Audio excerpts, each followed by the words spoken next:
The Game of Life and How to Play It by Florence Scovel Shinn. Chapter 7. Love. Every man on this planet is taking his initiation in love. A new commandment I give unto you, that ye love one another. Ouspensky states in Tertium Organum that love is a cosmic phenomenon and opens to man the fourth dimensional world, the world of the wondrous. Real love is selfish and free from fear. It pours itself out upon the object of its affection without demanding any return. Its joy is in the joy of giving. Love is God in manifestation and the strongest magnetic force in the universe. Pure, unselfish love draws to itself its own. It does not need to seek or demand. Scarcely anyone has the faintest conception of real love. Man is selfish, tyrannical, or fearful in his affections, thereby losing the things he loves. Jealousy is the worst enemy of love, for the imagination runs riot, seeing the loved one attracted to another, and invariably these fears objectify if they are not neutralized. For example, a woman came to me in deep distress. The man she loved had left her for another woman, and said he never intended to marry her. She was torn with jealousy and resentment, and said she hoped he would suffer as he had made her suffer, and added, "How could he leave me when I loved him so much?" I replied, "You are not loving that man, you are hating him," and added, "You can never receive what you have never given. Give a perfect love, and you will receive a perfect love. Perfect yourself on this man. Give him a perfect, unselfish love, demanding nothing in return. Do not criticize or condemn, and bless him wherever he is." She replied, "No, I won't bless him unless I know where he is." "Well," I said, "that is not real love. When you send out real love will return to you, either from this man or his equivalent, for if this man is not the divine selection, you will not want him. As you are one with God, you are one with the love which belongs to you by divine right."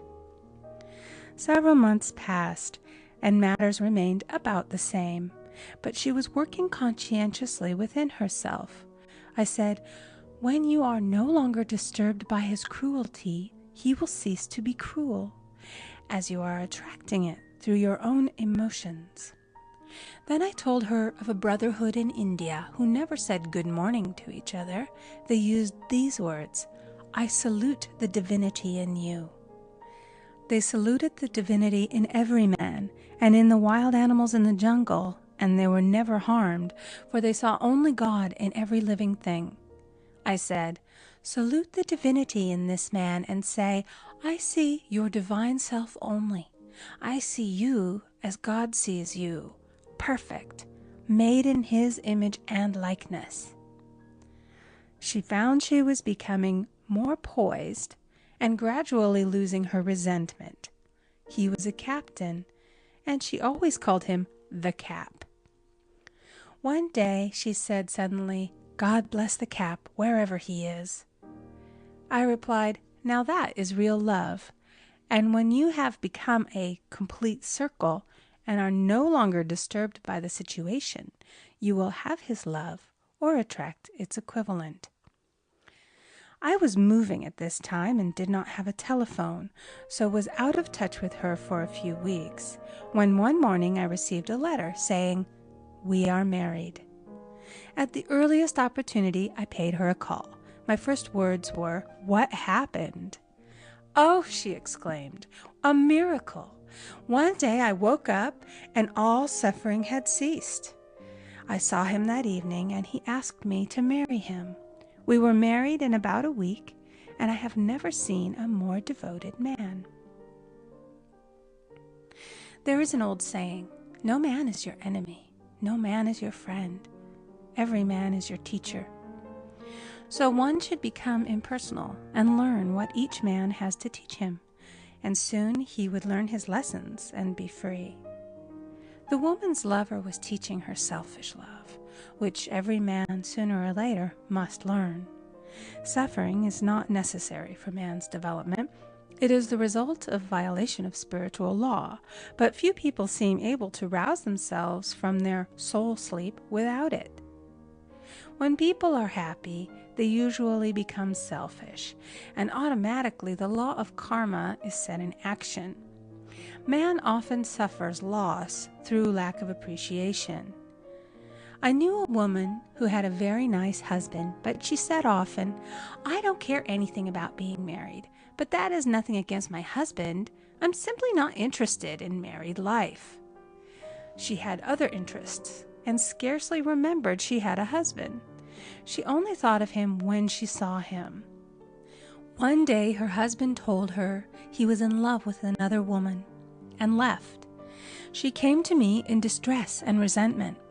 I replied, "It is exactly what you spoke the word for. You said you didn't care anything about being married, so the subconscious worked to get you unmarried." She said, "Oh yes, I see. People get what they want and then feel very much hurt." She soon became in perfect harmony with the situation and knew they were both much happier apart. When a woman becomes indifferent or critical and ceases to be an inspiration to her husband, he misses the stimulus of their early relationship and is restless and unhappy. A man came to me dejected, miserable, and poor. His wife was interested in the science of numbers and had had him read. It seems the report was not very favorable, for he said, "My wife says I'll never amount to anything because I am a 2. I replied, "I don't care what your number is. You are a perfect idea in divine mind, and we will demand the success and prosperity which are already planned for you by that infinite intelligence." Within a few weeks, he had a very fine position, and a year or 2 later, he achieved a brilliant success as a writer. No man is a success in business unless he loves his work. The picture the artist paints for love of his art is his greatest work. The potboiler is always something to live down. No man can attract money if he despises it. Many people are kept in poverty by saying, "Money means nothing to me. I have a contempt for people who have it." This is the reason so many artists are poor. Their contempt for money separates them from it. I remember hearing one artist say of another, "He's no good as an artist, but he has money in the bank." This attitude of mind, of course, separates man from his supply. He must be in harmony with a thing in order to attract it. Money is God in manifestation, as freedom from want and limitation. But it must be always kept in circulation and put to right uses. Hoarding and saving react with grim vengeance. This does not mean that man should not have houses and lots, stocks and bonds, for "the barns of the righteous man shall be full." It means that man should not hoard even the principal if an occasion arises when money is necessary. In letting it go out fearlessly and cheerfully, he opens the way for more to come in, for God is man's unfailing and unexhaustible supply.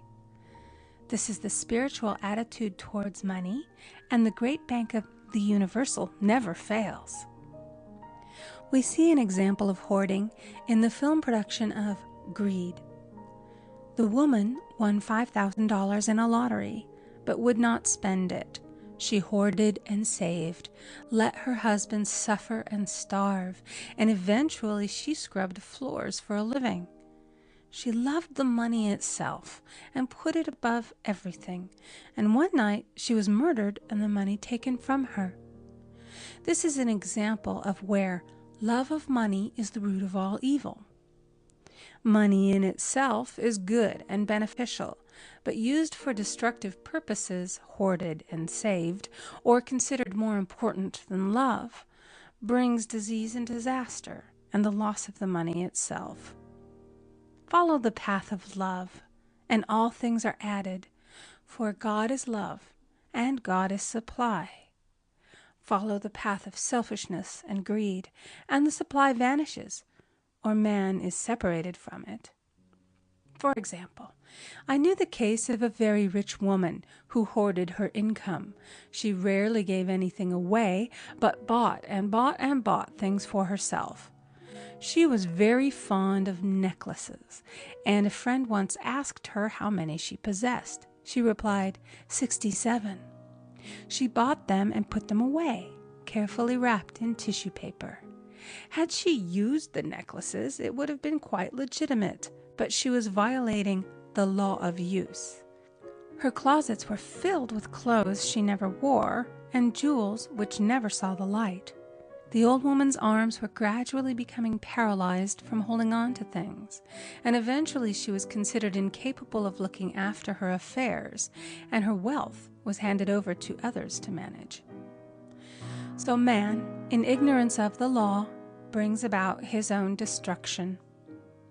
All disease, all unhappiness come from the violation of the law of love. Man's boomerangs of hate, resentment, and criticism come back laden with sickness and sorrow. Love seems almost a lost art, but the man with the knowledge of spiritual law knows it must be regained, for without it he has become as sounding brass and tinkling cymbals. For example, I had a student who came to me month after month to clean her consciousness of resentment. After a while, she arrived at the point where she resented only one woman, but that one woman kept her busy. Little by little, she became poised and harmonious, and one day, all resentment was wiped out. She came in radiant and exclaimed, "You can't understand how I feel. The woman said something to me, and instead of being furious, I was loving and kind, and she apologized and was perfectly lovely to me. No one can understand the marvelous lightness I feel within." Love and goodwill are invaluable in business. For example, a woman came to me complaining of her employer. She said she was cold and critical, and she knew she did not want her in the position. "Well," I replied, "salute the divinity in the woman and send her love." She said, "I can't. She's a marble woman." I answered, "You remember the story of the sculptor who asked for a certain piece of marble? He was asked why he wanted it, and he replied, 'Because there is an angel in the marble.' And out of it he produced a wonderful work of art." She said, "Very well, I'll try it." A week later she came back and said, "I did what you told me, and now the woman is very kind," and took me out in her car. People are sometimes filled with remorse for having done someone an unkindness, perhaps years ago. If the wrong cannot be righted, its effect can be neutralized by doing someone a kindness in the present. This one thing I do, forgetting those things which are behind, and reaching forth unto those things which are before. Sorrow, regret, and remorse tear down the cells of the body and poison the atmosphere of the individual. A woman said to me in deep sorrow, "Treat me to be happy and joyous, for my sorrow makes me so irritable with the members of my family that I keep making more karma." I was asked to treat a woman who was mourning for her daughter. I denied all belief in loss and separation and affirmed that God was the woman's joy, love, and peace. The woman gained her poise at once, but sent word by her son not to treat any longer because she was so happy it wasn't respectable. So mortal mind loves to hang on to its griefs and regrets. I knew a woman who went about bragging of her troubles, so of course she always had something to brag about. The old idea was if a woman did not worry about her children, she was not a good mother. Now we know that mother fear is responsible for many of the diseases and accidents which come into the lives of children. For fear pictures vividly the disease or situation feared, and these pictures objectify if not neutralized. Happy is the mother who can say sincerely that she puts her child in God's hands and therefore knows that he is divinely protected. For example, a woman awoke suddenly in the night, feeling her brother was in great danger. Instead of giving in to her fears, she commenced making statements of truth, saying, "Man is a perfect idea in divine mind and is always in his right place. Therefore, my brother is in his right place and is divinely protected." The next day, she found that her brother had been in close proximity to an explosion in a mine, but had miraculously escaped. So man is his brother's keeper in thought, and every man should know that the thing he loves dwells in the secret place of the Most High and abides under the shadow of the Almighty.